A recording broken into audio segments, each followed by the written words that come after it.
Story now, the presidency has tackled the New York Times over its report on the current economic situation in Nigeria, saying President Bola Tinubu on May 29, 2023 inherited a dead economy. It also justified some of the policy decisions that were taken by Tinubu's administration, such as the floating of the naira and fuel subsidy removal, declaring that the policies were taken in the best interest of the country. The special advisor to the President on Information and Strategy, Bayo Onanuga, in a statement entitled Rejoinder to New York Times Jaundiced Report on Nigeria's Current Economic Situation, issued yesterday, said Nigeria was not the only country in the world facing rising costs of living crisis. The statement reads partly Ruth Macklin and Ismail's Awal's feature story with the title Nigeria Confronts Its Worst Economic Crisis in a Generation, published on June 11, reflected the typical predetermined, reductionist, derogatory, and denigrating way foreign media establishments reported African countries for several decades.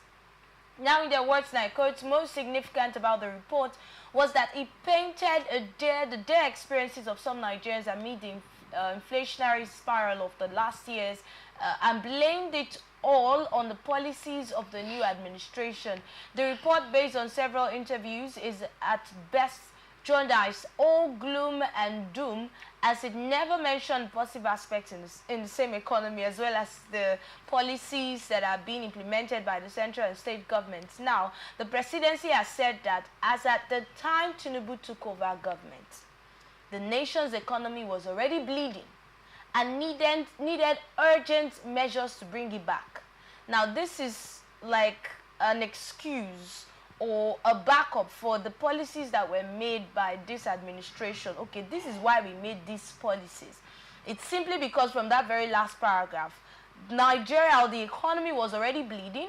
In fact, they said an already dead economy was inherited by Tinubu, and that was why he needed to put in these measures that are actually causing so much effect on Nigerians now. But like Tinubu has told us, just wait after a while to bear fruit.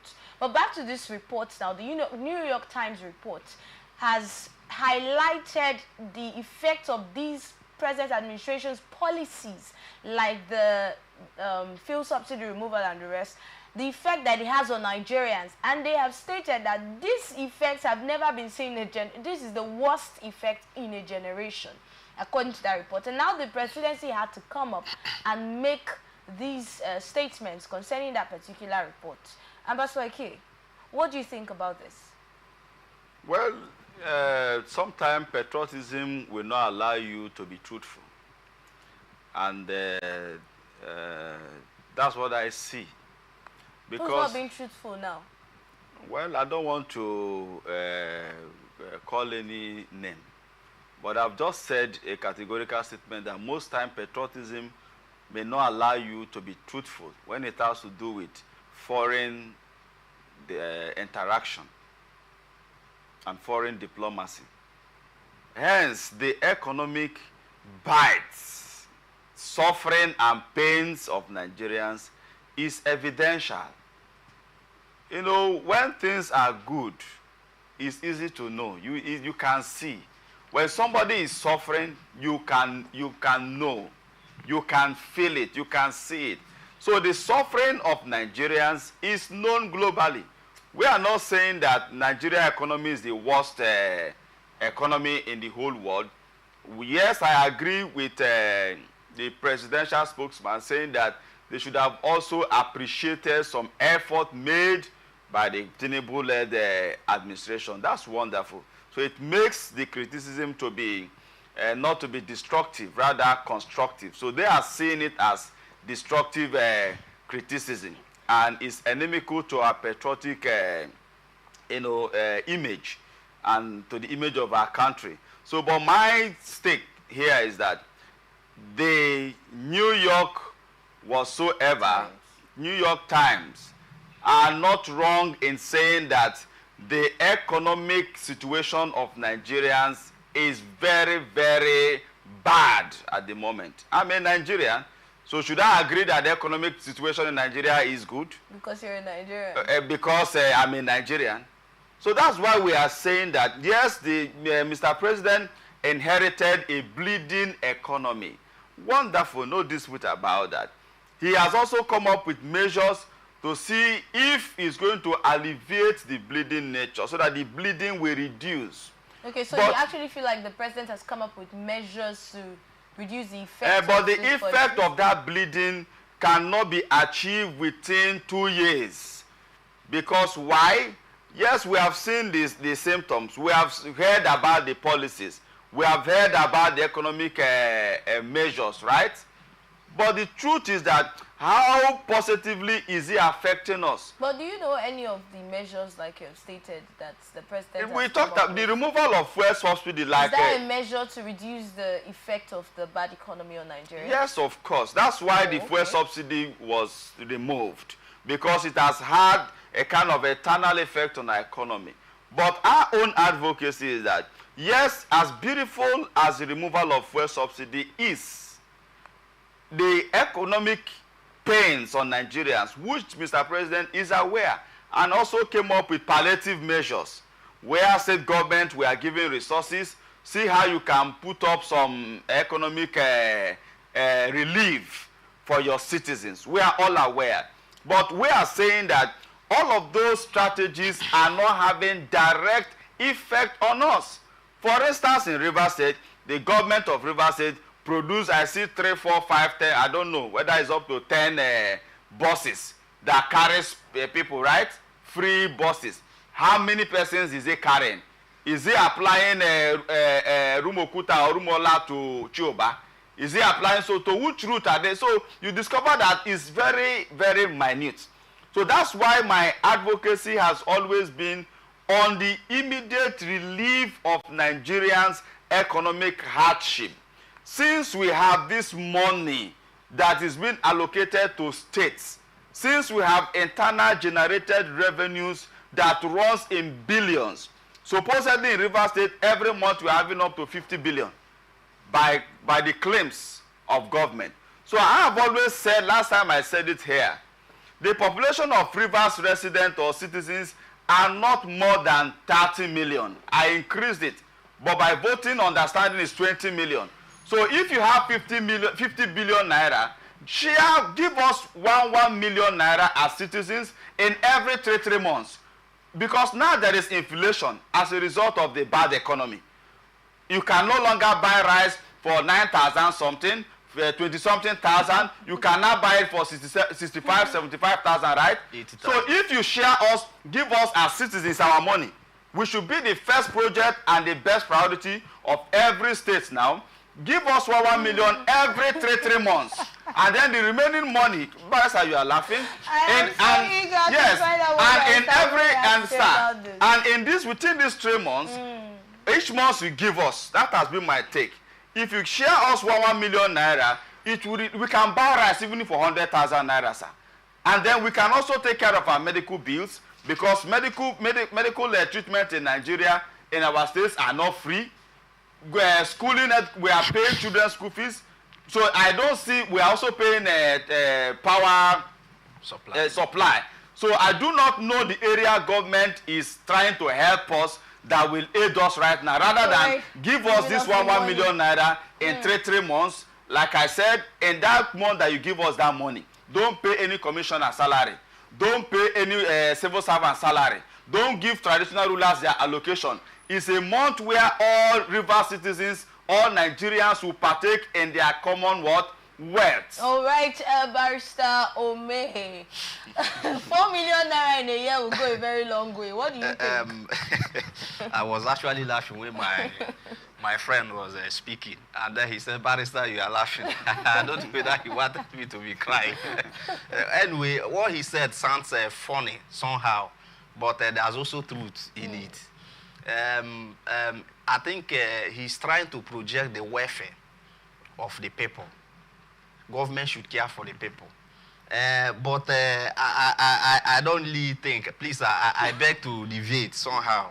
I don't really think that sharing this money for us will actually get us off the hook. The reason is it will end the problem. Rather, it will cause more problem. Because what we are suffering in Nigeria, what is happening today is inflation. And what is inflation?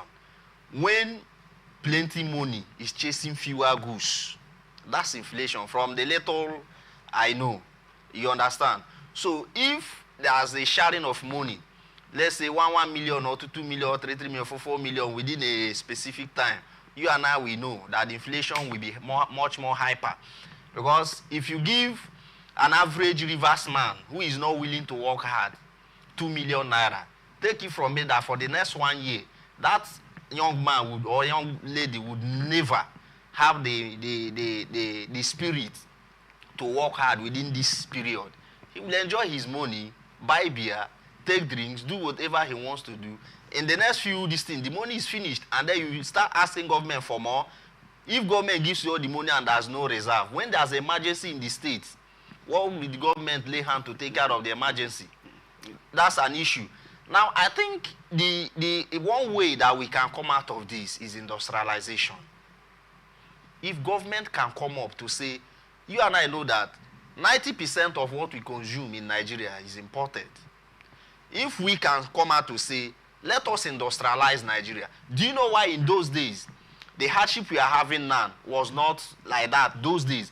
We had so much or so many industries. For instance, in Rivers State, then if you go to Transamadi, from what I gathered, you see a lot of industries. The wharf, Port Harcourt wharf was working, Lagos was working, Warri was working. So even if they are importing, the importation is decentralized. It's coming from different angles. Now the wharf in Port Harcourt has created employment for those who are here in this part of the country, so that they are engaged. The one in Lagos has created employment. The one in Warri has created employment. So because there's employment, people are working, people are busy. The mindset, the disabusement of the mindset is reduced because everything is put on to be busy. Now, if there's an industrialization, there are companies everywhere, people are employed. We are now producing majority of what we are consuming.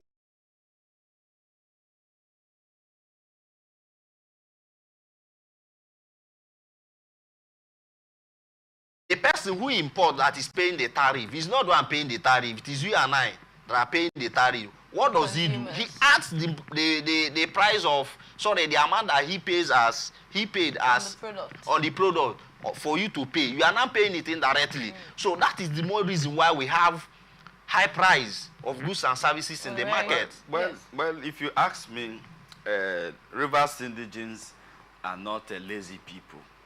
Neither the Southern Nigerians. Nigerians are not lazy people. All what we are saying is, most Nigerians have beautiful ideas, beautiful business plan. This money we are talking about, if it's being given to Nigerians, most will start up businesses.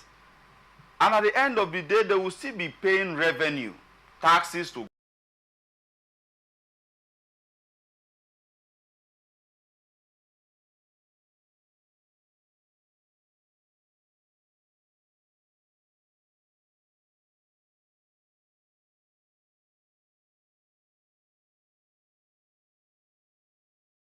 So it's not as if government will bankrupt. That particular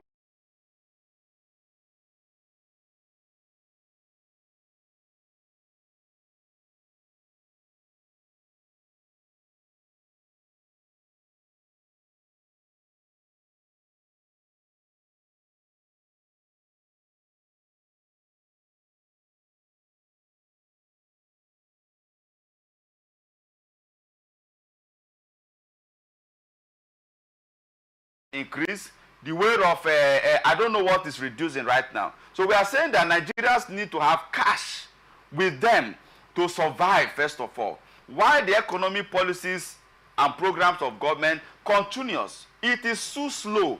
So we cannot die to wait for the manifestation of the economic policies. It's our money. I don't see where it is wrong.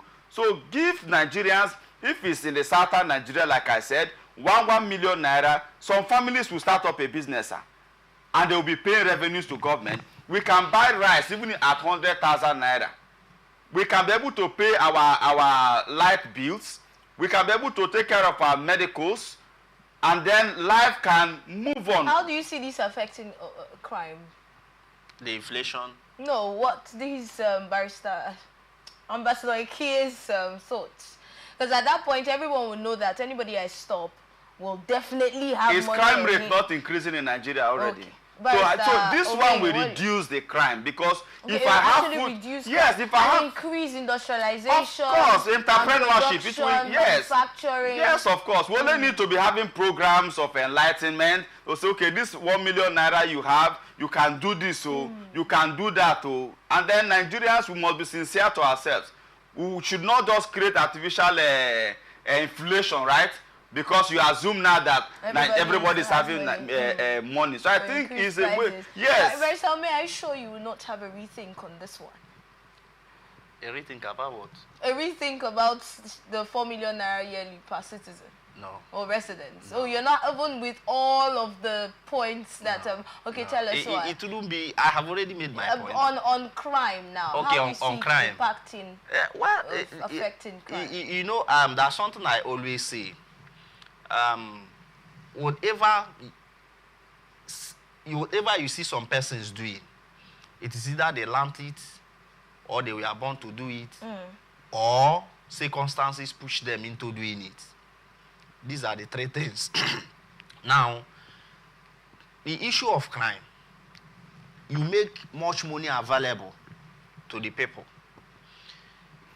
When you give some persons you already know that they are into crime 1 million naira, what are you doing? You are equipping them to do more crime. Those who take drugs, you give them 1 million naira to do business. Who told you that? What is the chances that the money will be utilized?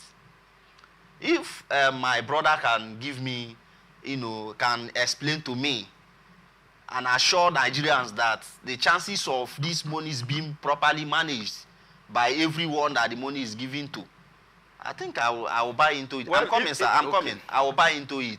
Because for somebody that takes drugs, you give the person 1 million naira for entrepreneurship. Somebody who have already sold almost all his properties for drugs. That's like empowerment. That's like empowerment.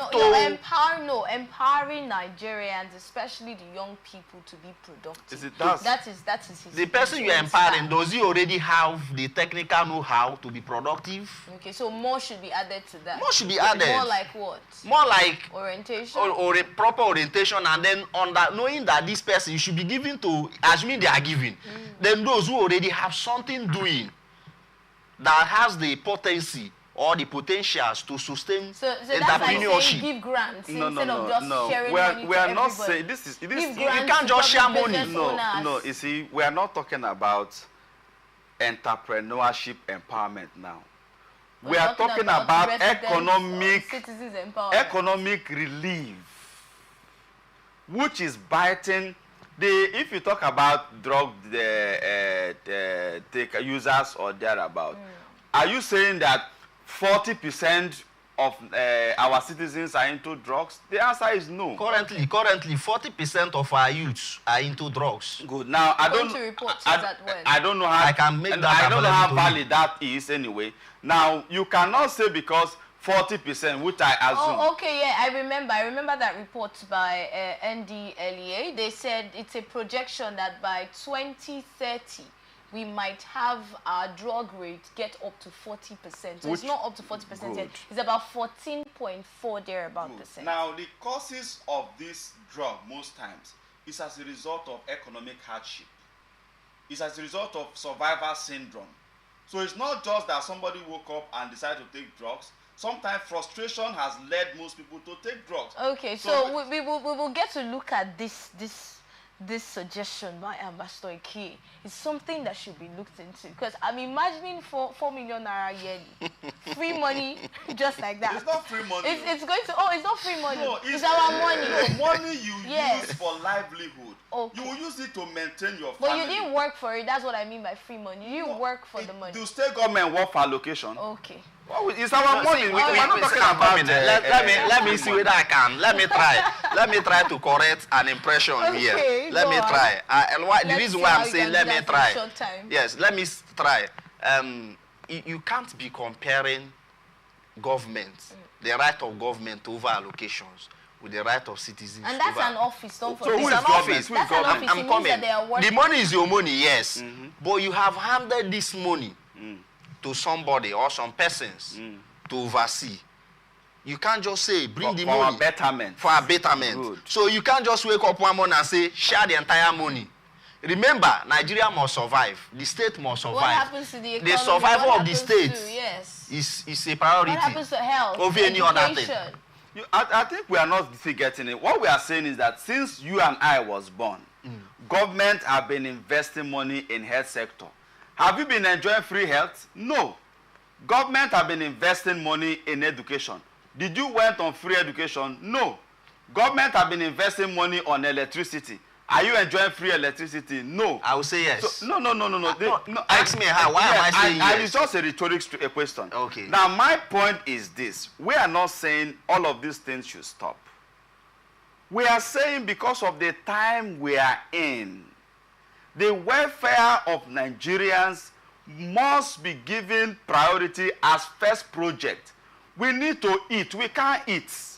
So we are saying this money will help us to eat. There is no job anywhere.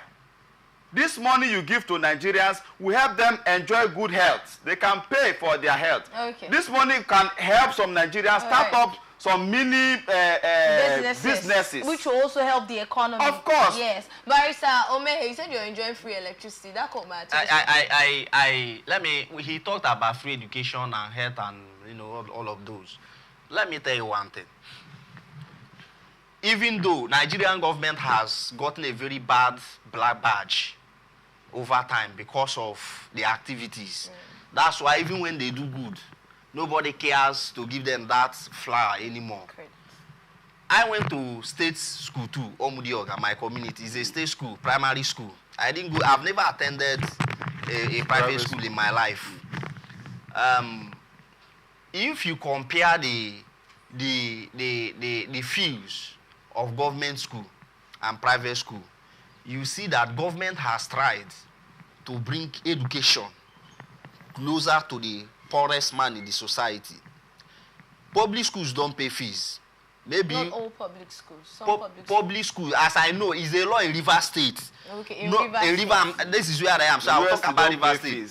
I'm coming now. I'm talking about primary school now, I'm coming. If you compare, in primary schools, they only pay maybe once in a while examination fee, small money.